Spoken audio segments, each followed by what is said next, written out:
Good evening. How are you? Well, I'm getting out. I have to pay a little more careful attention because days are getting shorter, and so I end up, after I talk to you guys, I end up walking in the dark a little bit. And so, and I get phone calls from Holly to make sure that I'm paying attention to traffic. So, what does Thomas Jefferson have to say to us today? Our agent weatherman. Well, he says it's 79 degrees. I think that's about right. That humidity is 59 and the wind is at 3 miles an hour, and I do feel a very slight breeze. There are quite a number of topics we could talk about. I think Trump is taking on water, and when a guy like that goes up to New York, a state where there's no way in hell he's going to get votes, meaning the state's votes, electoral votes. He's doing it so that somebody will pick him up for the news, so he can say something outrageous and then they can pick it up. But I think what they picked up was the fact that some of the people walked out of his so-called rally. He just goes on and on. He's got nothing to say. Castro could keep people paying attention for hours, perhaps because he was a dictator and there was a high price to pay for not paying attention to Castro. So what do we have about Trump? Well, he's out again insisting he has no cognitive compromise of his marvelous genius abilities. And he tells us how others, unidentified ever, they tell him, that's amazing. So he has this conversation with himself, unsupported by any of us believing that there is somebody out there who's saying these things to him, rather than, little people sitting on his shoulders like we were taught as young Catholics, that there's a little angel there telling us what to say. In his case, he's got this little Diablo, this little devil sitting on his shoulder saying, go ahead, do it, do it, do it. And then he does it, but he doesn't need any urging. He would do it anyhow. So his great claim to fame is that he could remember. That was the thing about his cognitive tests: person, woman, man, camera, TV. When I was door knocking the other day, I saw a guy wear a t-shirt that had that. And just those words: person, woman, man, camera, TV. And I said, I suspect that means that you're making a satirical remark that's critical of Mr. Trump. And he just laughed. So what do we have? We have to give the devil his due, I suppose. Maybe he does remember these things, even as he threatens that Ohio community of Haitians. I'm going to go in there. Maybe some of those people who helped me on January the 6th. Oh no, they didn't help me. I didn't have anything to do with it. They all volunteered and did it. But maybe they'll come with me when I go to Ohio. There is something about pure evil, looking into the yawning open abyss of pain and suffering and death and lies, that you would think on some natural emotional level you would recoil from that, want to beat it down, stop it, prevent it. And I think that's what's going to happen in the election, and we have to encourage it every bit of the way. People have to know it matters, that we won't know until the final bell is rung on this, whether or not the efforts to steal the election, them trying to steal the election, not by winning, but by violence, and by compromising the ability to count ballots and things like that. Now, about his memory, he was asked recently what was the name of the doctor who administered that test. He drew a blank. He couldn't remember his name.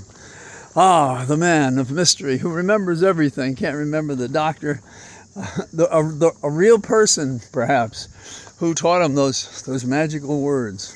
So perhaps that's why he ignores the Constitution. He has no memory of it. He ignores the laws. He has no memory of it. He doesn't like to read.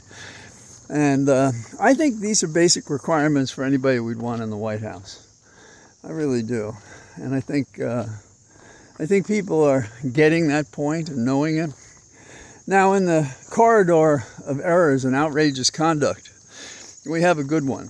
When what we have is the first gentleman responding to it, Doug Emhoff.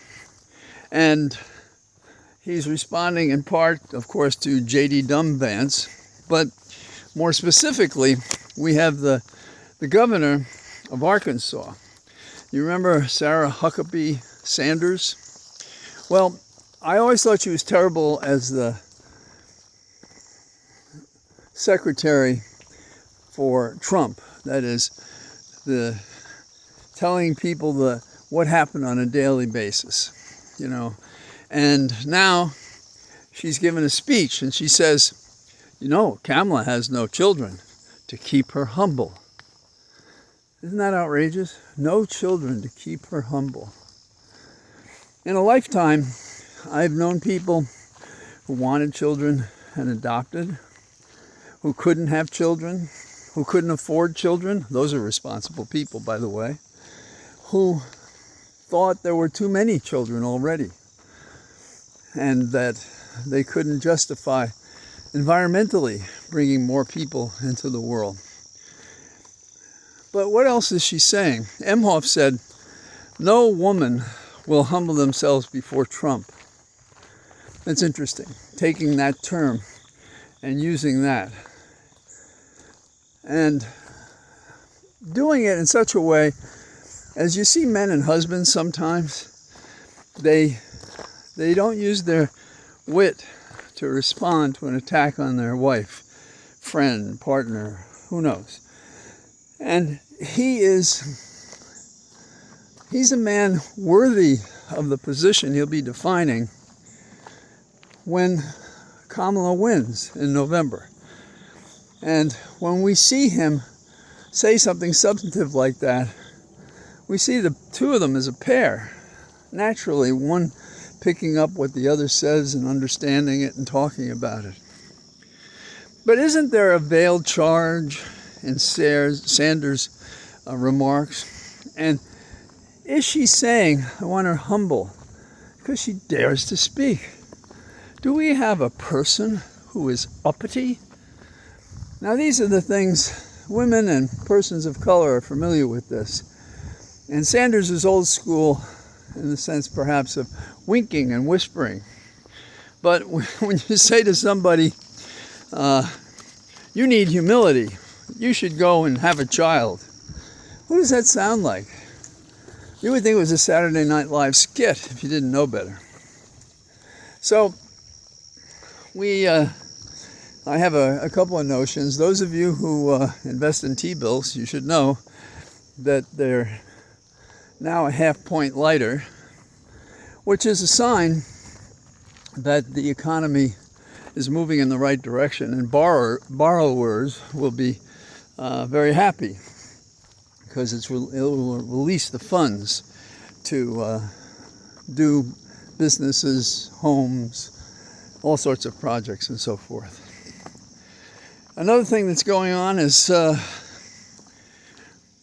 Washington Post said today that Pennsylvania, it's close, but I like it's close even in the margin of error when Kamala is 48 and Trump is 47. I like that. I think that's good. I like seeing the percentages in the geographic areas like Philadelphia are always critical. And the movement among the state voters in a way that favors Kamala and Tim. These are good things. I guess another observation I had was beware getting things in plastic bags. There's an announcement today that there are 3,000 chemicals that are found inside of us, and they come from the plastic bags rubbing up against these things. And somebody will have to correct me if I'm wrong, but I would guess when DNA is replicating itself, these chemicals in our body are not helpful to that. And that is certainly one way that leads to cancer. So if only the West Wing had gone forward with its 10-year program to cure cancer. But others are trying, and there's no question that the remedies they have are sustaining more people than was true in the past. So we're not there yet. But that's a warning to be concerned about.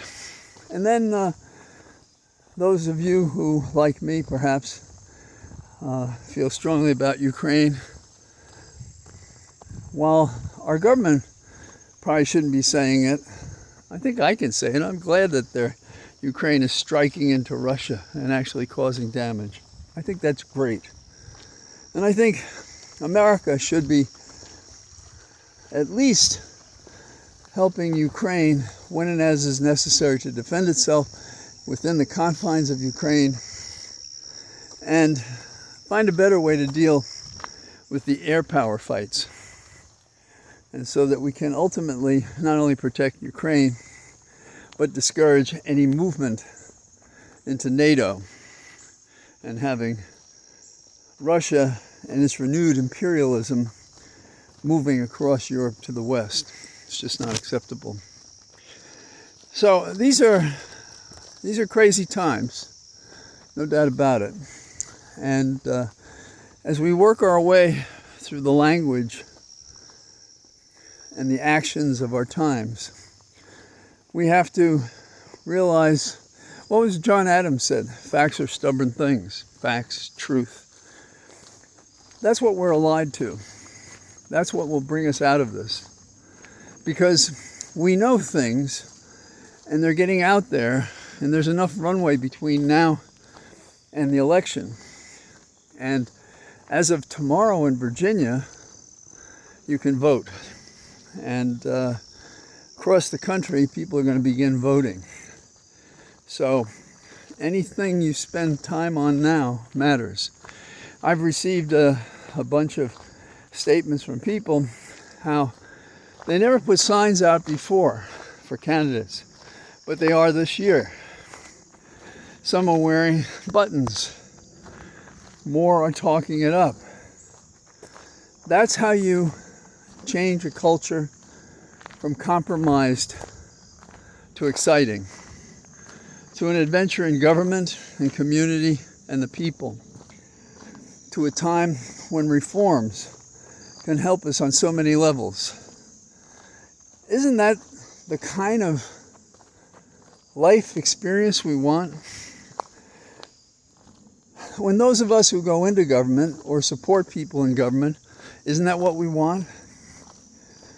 You're going to handle the crises that come from nature. Well, there's a big one. You're going to respect individuals and their choices and not interfere. Big news. We're going to use our wits, our strength, and our power to work for peace and try not to have the hidden story about everything, and to have more transparency as to what you're doing so we, the people, can comment on it. We're going to create a Congress that will act and do things and not campaign all the time. We're going to do exciting things on this planet and looking out into space. Not because we're giving up on this planet, but because curiosity is one of the best characteristics of humans. To try to understand and know how things work. And finding that by knowing this, we make our lives gentler and happier and more fulfilling. So, here I am in our cathedral of trees, and I look forward to talking to you again tomorrow. First day you can vote in Virginia. Bye-bye.